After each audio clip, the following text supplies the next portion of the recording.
Kaya pa ni nanay ano? Oh. Ano po ninyo? Nanay po. Bunso po ako. Ay, bunso. Ako po yung kapatid ni Uyang, yung po binablog Ha? natin ni Franz. Kapatid ka ni Uyang? Ay, grabe. What a small world. Ayan, dito si nanay. Oh, ano yan? Nasa kayo nag-harvest? Andun po sa pinyahan mama. Ano lang po. Sa pinyahan at baka sabi ko kinakain na ng kalabaw. Ay, di sayang naman po ano. Kung di Mga napati. ma-harvest. Tapos kuha na rin ako ng kakayo din sa santol. Layo po nitong lugar nila to, mga kalingap. Parang guys, ano say, Basud. Dulo na po ito. Diyan oh. Pag dinaretso po yung kamsur na yan. Ano ay, Hindi naman. di naman. Hindi naman po. Yan ay kaayunan. Lakas pa na ni. Ilang taon na po kayo, Nay? 61 po. Grabe, senior na. Ano po ito, mga santol? Santol po. Ay, grabe. Kakayo ng santol para pagdating ng ano. Lakas pa ni nanay. Saan po ang bahay ninyo, nanay? Yung baba. Dito sa baba. So, nag-scout po kasi kami dito ni Kalingap Jay, mga Kalingap. Tapos, nakita din namin itong lugar na to. Tapos dito, anak niyo pa rin po pala yung kabila, Nay. Ay, apo. Pero ako nagpalaki sa kanya. So, dito, malakas po mga Kalingap si nanay, 61 years old eh. Nasa bundok pa rin. Tatanim, harvest kita niyo naman po. Kung ako siguro pa, ano yun nanay, mahirap-hirap ako. Malayo-layo po ba yung inanuhan ninyo? Malayo. Umuwi dun sa ano, kabila pa ng dati kong hinawakan na yun. Sa yoga naman yun, kapitanay. Oo. Ano pinakiusap kapitan yun. Grabe, ang bait naman po, no? Kumusta naman po ang pamumuhay niyo po dito sa Isawa na bundok? gusto mo yun, nakakaraos pa rin. Ano po yung bibenta niyo po? Magkano po kayo sa tingin niyo magkitain niyo dyan? Ay, pag halimbawa, yung isang timba ay nag-ano, 30 kilos. 30 kilos. Tapos kung 60, ay di magkano lang yun. Mhm. So dito po yung bahay din ng anak niya po. Dito sa may gilid lang po ng kalsada yan, mga Kalingap. Di ba delikado ho dito? Walang ibang kapitbahay, kayo lang. Tapos walang ilaw oh. Walang ilaw. Talaga. Ay solar lang po ano. Sakripisyo talaga. Grabe oh. Solar lang. Pasensya na po kayo sa bahay. Okay lang po. Hindi At ko po na ayan. kakalinis. So may mga santol. May ilang ka pa ako ng amoy. Ilang ka na dyan eh. Ayan oh. Ay hindi po, okay lang po ako. Salamat po. Saka meron pang pinya. Alam mo si Uyang, di ba kilala mo si Opo, si Oyang mga Kalingap. Nung ano, nakaraan, may dala siyang ano, malaking langka, nakaputol ganyan, nakalagay sa sako. Dadalhin daw niya kay Sir. Dinala niya doon sa mga pulis, sa baso. Ah, Naglakad lang siya, tapos nagpinto ay sa akin. grabe. Sipak. Tuwa masil. Hati-hati sila, langka. Sabi ko, ay oo naman. Tutuwa yun sa iyo. Dinalhan mo. Ay, grabe ang bait. Ay ngayon, unaan doon sa bundok, doon sa nagtutunog na yung chinso. Doon na po, nagtatambay ngayon. Ay grabe. Sabi niya, tingin lang daw siya, siguro ay napagod na rin siya ng buwan kasi siya sa ano, baso. Mhm. Minsan mga 2 linggo siya dyan, nauwi dito sa akin. Ay grabe. Minsan hahati dito ng ano ay, DRR. Mhm. O kaya pupuntahan ko sa ospital, ay dito ko sabi ko, kuya, tumigil ka na nga ng kalalayas, what? Siyempre sabi ko, yung init. Tapos napapagod ka, magang sayaw dyan sa gitna ng kalsada. Jesus, Ay delikado ho. Mamaya ho may mga sasakyan. ano kasi siya? Gusto niya bagang maging pulis yata o sundalo. Ay na-idealize niyo pong masyado ano. Kaya inaano siya ng mga pulis. Alaga siya ng mga pulis dyan sa baso.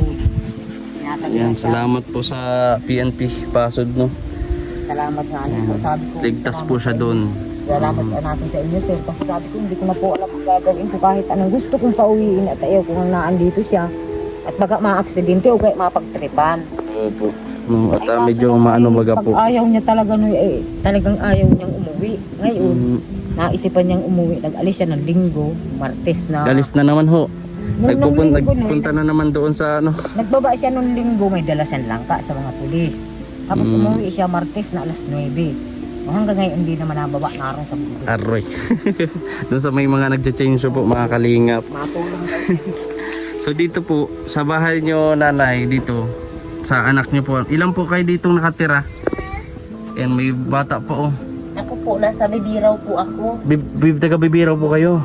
Nandun po yung asawa ko, security sa Kamumbugan. Ah. So, nauwi-uwi ka po dito. Kung nauwi po ako dito pag laro na yan na wala nang pasok yung mga bata. Dito po yung kwarto po dito. Liit lang oh. Pero napakalamig po dito. Mahangin oh. Yun nga lang, delikado kasi unang-una walang ganong ilaw, walang street lights dito. Pag malakas na rin ang may hanin, may bagyo na rin, ba't natin evacuation? Grabe. Baga, buti na lang yung laging ligtas. Siya po baga. Yung bahay may babalik yan eh. Yung bahay. Pero yung buhay po hindi. So nanay, pwede nyo samahan sa bahay ninyo.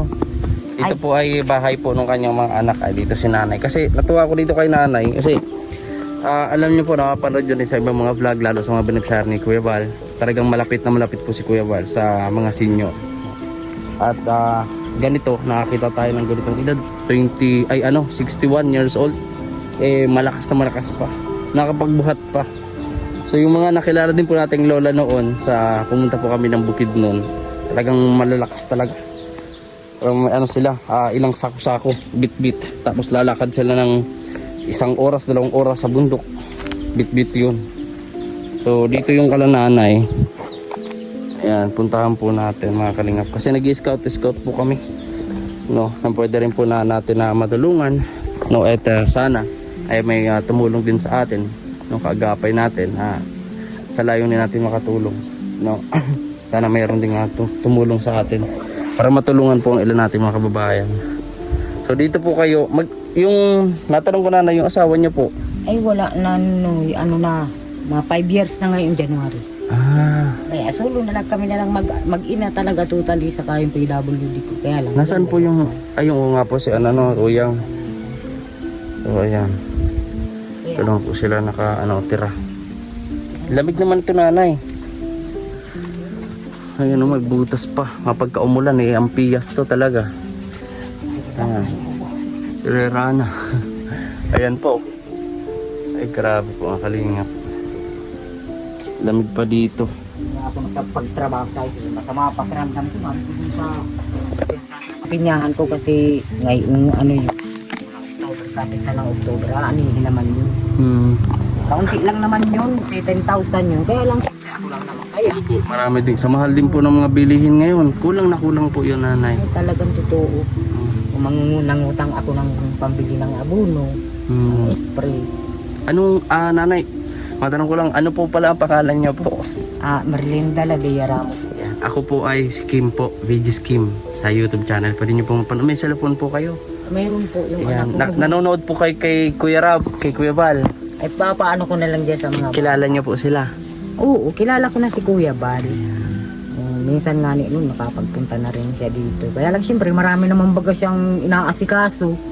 Pero nagpapasalamat pa rin naman ako ng marami. Nung makapunta dito si Kuya Bal, ay naandito yung PWD ko, dinalhan man kami isang sakong bigas.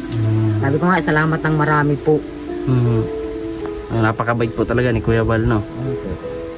Bait naman po si Kuya Bal. Talagang matulungin naman. Ano po ang mensahe niyo po, no, kay Kuya Val, no, sa kinagawa niyang pagtulong sa kapwa? At katulad din po namin na tayong ina-idolize namin siya, kaya po nasa larangan din kami ng YouTube ngayon, mga charity vlogger din, dahil din po sa kanya, no, na-motivate kami na tumulong. So ano po ang mensahe niyo po sa kay Kuya Val? Malay niyo po ay mabisita po kayo ulit dito. Sana lang po, ang mensahe kay Kuya Bal, sana lang mas marami pa siyang matulungan na mahihirap na tao. At yun naman po baga ang talagang tinutulungan niya, yung mahihirap. At sana po, lagi siyang ligtas Yun. sa anumang kapahamakan. Kasi yun naman po ang importante sa ating tao. Kaya ako, itong tanda kong ito, Noy, sa totoo lang. Sige lang ako ng trabaho kung saan ako dyan na magtatabas, magtatanim, masuhi ng pinya. Ganun po. Para lang po makatulong din sa pamilya. Katulong sa pamilya. At katulad nitong yun nga pong isa kong anak, yung kakambal nito may anak na ito. May kakambal po yan. May kakambal po yan. Kaso Nasaan po? Sa Maynila po, nagtatrabaho pero may sakit siya. Ay, kawawa. Ay, kawawa nga niya at may cancer. Ano? Ay, Pero- cancer po. Ay, Pero sabi ko nga niyan, kung sa bagay sabi ko, ayawin man natin. Kung ginusto ng mahal ng Diyos, wala tayong gagawa. Pero hanggat buhay ka pa, magpagamot. Pinagdalhan ko ngayon kasi pinahiraman naman ako nung pinagtatrabaho ko ng 3,000 kahapon.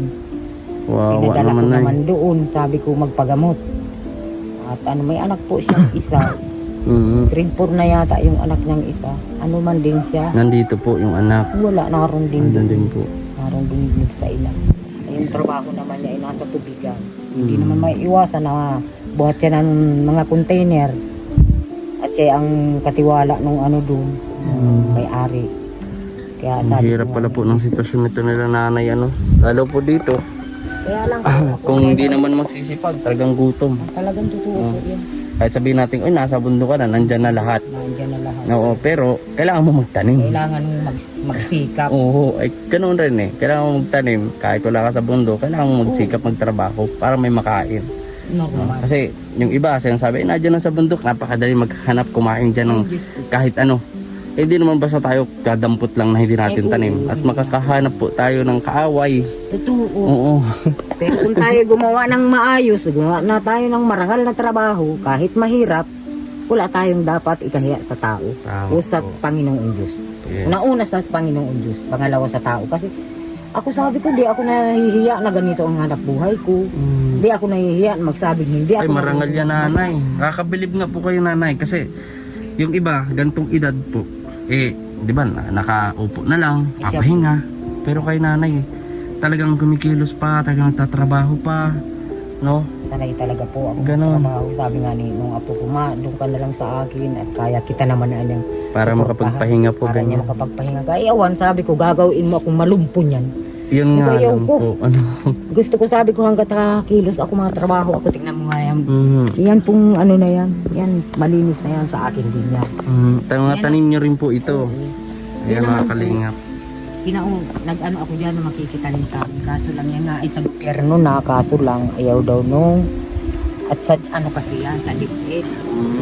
May ano ka, bakante naman, sabi ko, baka. Kasi lang, hindi naman nagturubo ang mga tinanim ko pong gulay kasi nung panahon na yun ay grabe ang init. Kaya tinaniman ko ng pinya kahit kaunti. Para naman sabi ko, makabawi man din sa pardo. Sabi ko, hindi aanin ko naman yun. Ngayon nanay, meron pa naman po kayong kung bigang bigas dyan. Mayroon roon. So may konti man akong dala dito nanay. Ito yung mga pinangbibigyan natin paunang ayuda na galing sa ating channel po, sa aking sahod. So meron pa ako dito nanay at bigyan kita. Lagay ko po dito. Actually po kanina pa po kami naglilibot dito sa lugar na to. Meron din po kami mga na-scout na din. Ganyan, natulungan po. Ayan, so sawa po naman po ni Lord. Ligtas naman po kami. Kung saan po kami nakakarating. Para lang. Minsan ito nga motor pa yung gamit namin. Kaya medyo mahirap. Nanay.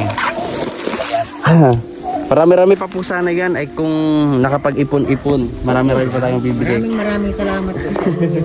Kasi Tulong ninyo. bukas ay birthday natin. Sabi ko marami sana yung may bibigay, magdadagan pa natin. Kaso ano pa tayo, medyo taghirap. Kaya yung kaya lang muna natin. So bukas, Sunday, simba-simba tayo. Pasasalamat sa another year po, dagdag sa buhay natin. Kaya Saka idagdag ko pa lang pati sana lang sana gumaling pa rin si isa sa kasama ninyo, si DJ Franz. yun po, no? Pupunta rin po kami doon mamaya sa kanya. Sana naman kahit na medyo nagkatarampuhan, nagkahinanakitan, pasensya na kasi hindi naman akalain. Kaya ang hiling ko lang sana gumaling na siya. Kasi Ano po? tutuusin naman si ito naman si yung nga ito, si Franz. Mabait naman siya. Ay kaso lang May mga hindi po may insidente na, mga ganyan.